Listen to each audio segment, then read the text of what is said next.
जय। सदगुरु श्री कबीर साहेब की जय।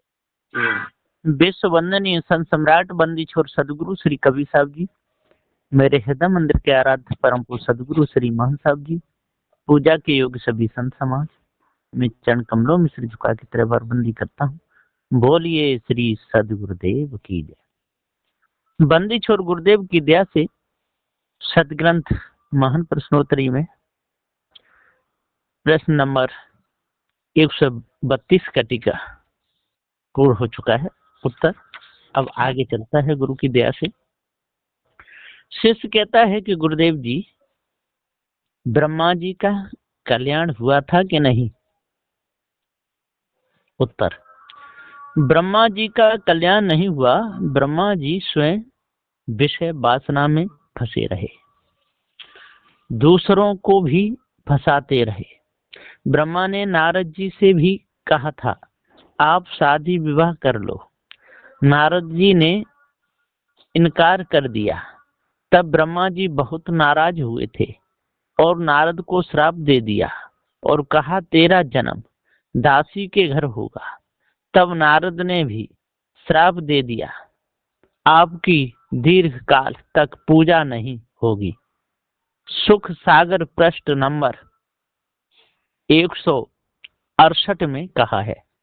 श्री मैत्रेय जी बोले कि हे विदुर जी, जगत पिता ब्रह्मा जी श्री करदम जी को तथा देवहूति को समझा कर तथा अपने पुत्रों को वहीं छोड़कर अपने लोक को चले गए। करदम जी ने उनके स्वभाव और गुणों के अनुसार ब्रह्मा जी की आज्ञा मानकर मरीचि आदि ब्रह्म ऋषियों के साथ अपनी पुत्रियों का विवाह कर दिया। एक कला का विवाह मरीचि के साथ किया और 2 अनुसुईया का विवाह अत्रि के साथ किया और 3 श्रद्धा का विवाह अंगिरा के साथ किया और 4 हविर्भूक का पुलस्त के साथ किया और 5 गति का पुलह के साथ किया और 6 क्रिया का क्रतु के साथ किया और 7 ख्याति का विवाह भृगु जी के साथ किया और 8 अरुधति का वशिष्ठ जी के साथ तथा 9 कन्या शांति का विवाह अथर्वा के साथ किया और करदम जी तथा देवहूति ने उन विवाहित ऋषियों का बड़ा सत्कार किया तथा सम्मान के साथ उन्हें विदा कर दिया। वे ऋषि लोग अपनी अपनी पत्नियों के साथ प्रसन्नता पूर्वक अपने अपने स्थानों को चले गए। यह विवाह करने की शिक्षा ब्रह्मा जी ने दी थी, इसलिए उनमें से किसी का कल्याण नहीं हुआ, ऐसा जान लीजिए। प्रश्न, गुरुदेव जी, त्यागी कैसा होना चाहिए? उत्तर, त्यागी नख से सिख तक का होना चाहिए। जिस प्रकार गन्ना को कोल्हू में पेर दिया जाता है फिर उसमें रस नहीं रहता, ठीक इसी प्रकार नख से सिख तक जो जहर है उसको गुरु बोध के द्वारा निकाल देना चाहिए, तब सच्चा त्यागी माना जाएगा। और जब तक संसार की लपट झपट रहेगी तब तक कितना भी ज्ञान कथे, उस ज्ञान का कोई महत्व नहीं। प्रश्न, गुरुदेव जी, श्री सुखदेव जी महाज्ञानी थे, क्या उनका कल्याण नहीं हुआ था? समझा कर बताइए। उत्तर, श्री सुखदेव जी त्यागी वैरागी थे। राजा परीक्षित को त्याग का उपदेश दिए परंतु उनको पारख बोध नहीं था। सुख सागर 12 स्कंद पृष्ठ नंबर 1862 में कहा है।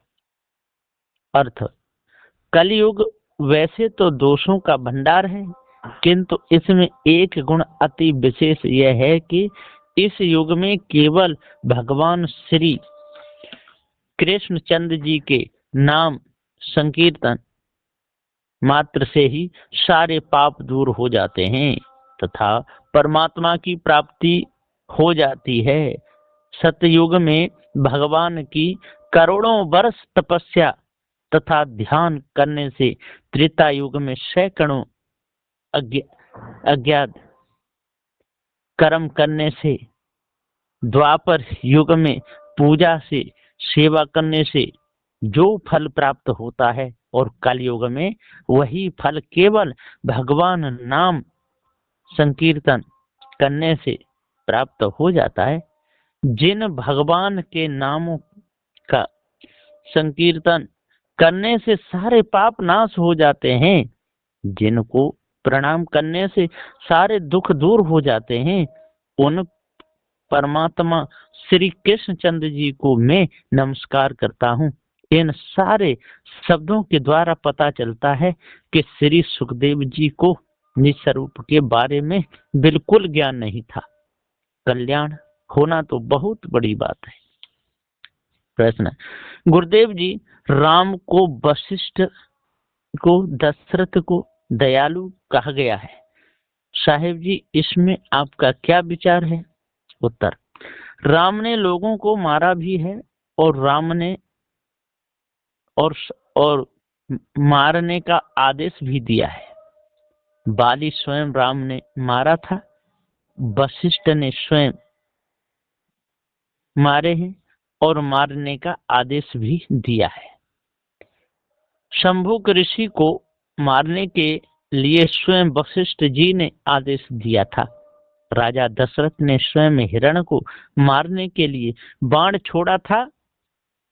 इन सब के इतिहास गवाह हैं।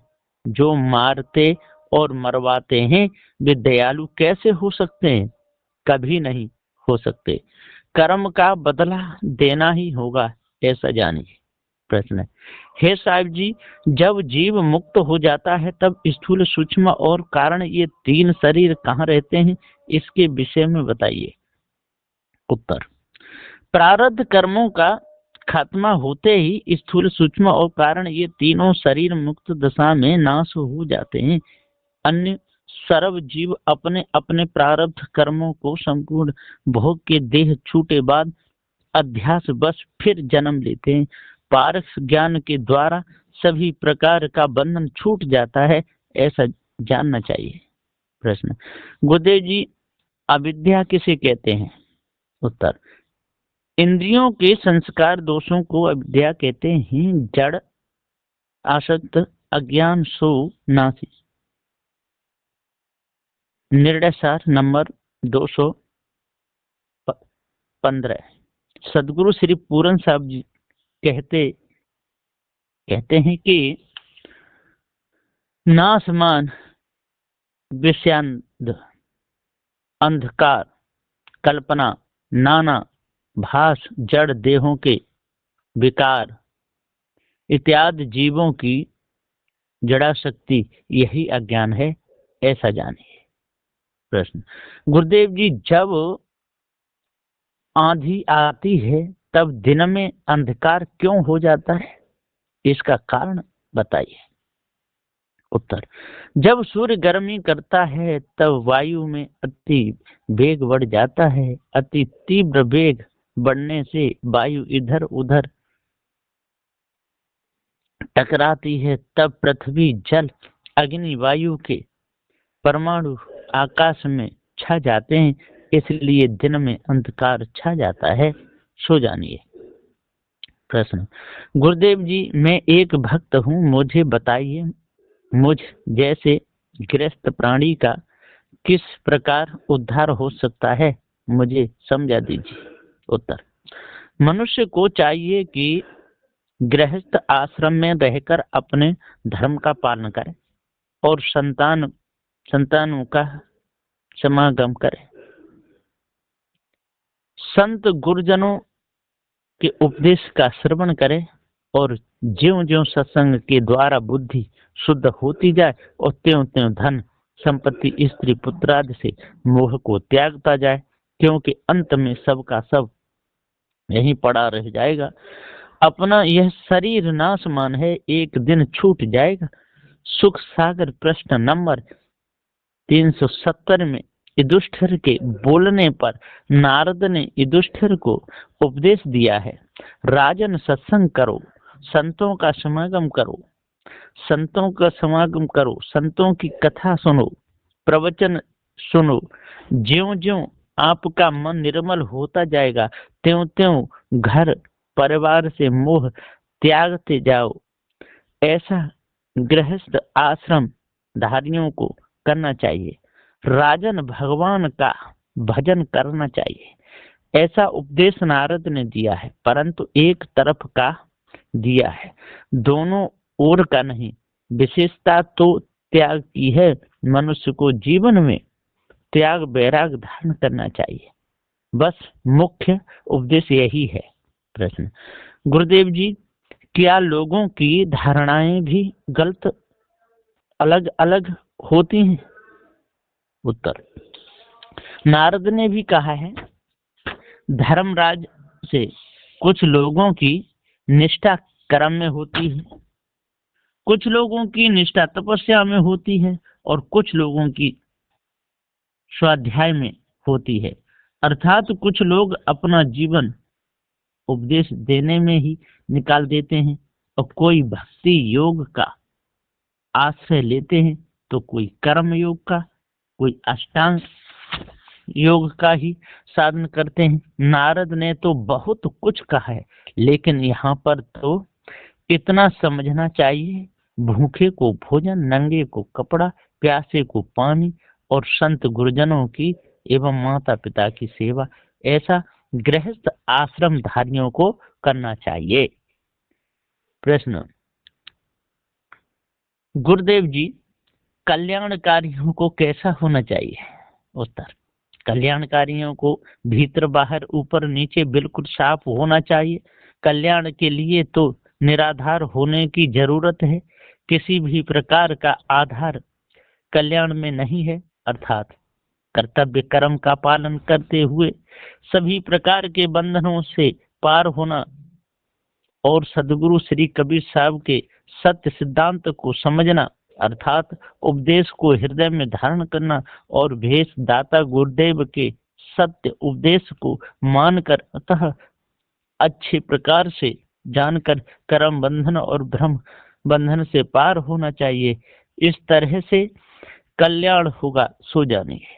प्रश्न है, साहिब जी, क्या अहिंसा से मजबूत आत्मशक्ति है?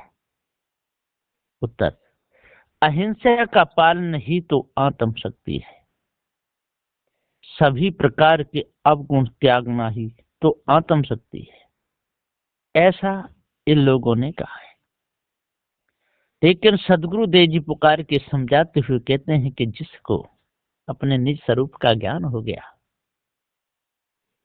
जिसको त्याग वैराग से सभी प्रकार का भ्रम जिसका मिट गया, तो उसके अंदर किसी प्रकार का विकार नहीं रहेगा।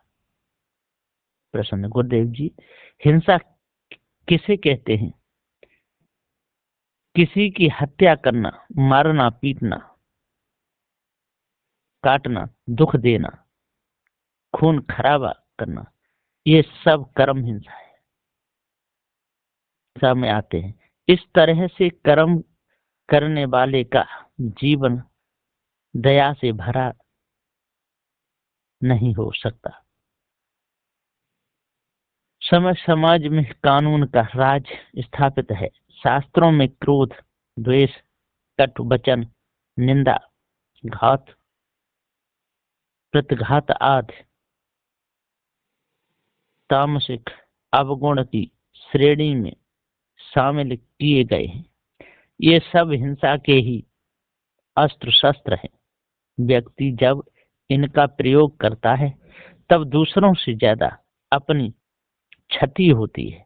घात प्रतिघात में आंतरिक भय होता है जो शरीर के अनेक हिस्सों को कमजोर बनाता है। वे लोग मानसिक रोगी हो जाते हैं। इसलिए ऋषि मुनियों ने इन सब से विरक्त रहने का उपदेश देते हुए अहिंसा परमो धर्म कहा है। अपने द्वारा किसी को दुख पीड़ा पहुंचे उसे हिंसा कहते हैं, ऐसा जानिए। गुरुदेव जी, अहिंसा से किस किस का कार्य सिद्ध हुआ है, हमको समझा दीजिए। उत्तर, किसी को नहीं, किसी का नहीं। अहिंसा, अहिंसा जो अहिंसा कहते हैं कि किसी को सताना नहीं, किसी को मारना नहीं, किसी को काटना है। और हिंसा कहते हैं मारना काटना। उत्तर, किसी को नहीं देखना, अपने आप को देखना है। यदि किसी के पीछे पड़ोगे तो तुम्हारी हानि हो जाएगी। अहिंसा का पालन कर दो, नेकी कर दो।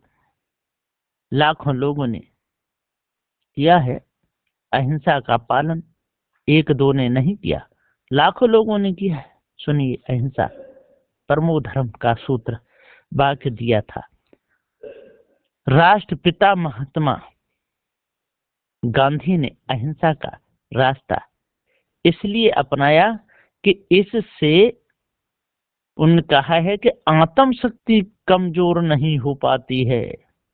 जो कौन कह रहे हैं कि राष्ट्रपिता महात्मा गांधी कहते हैं।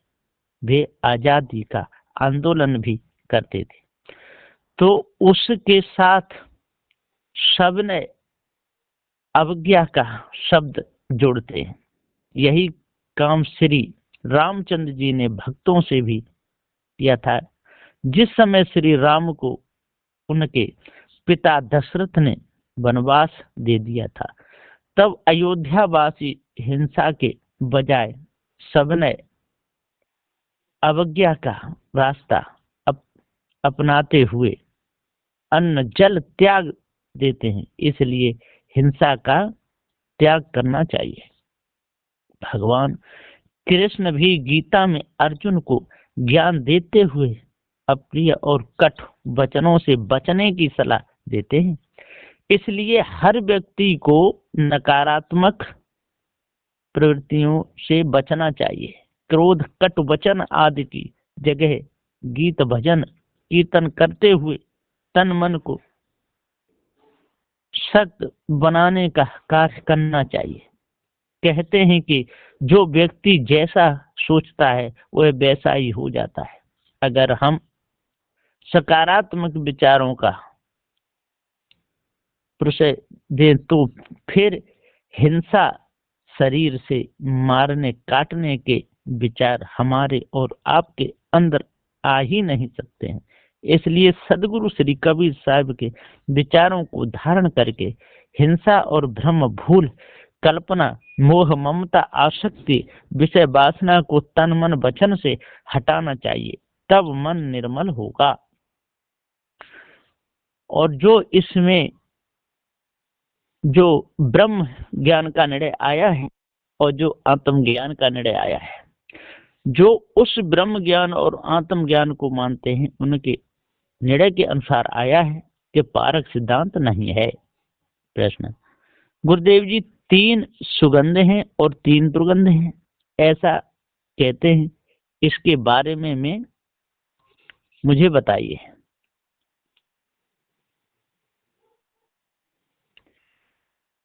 उत्तर, मधुर, खट्टा, खारा, कसाय, तीखा, कड़ुआ, ये 60 रस हैं।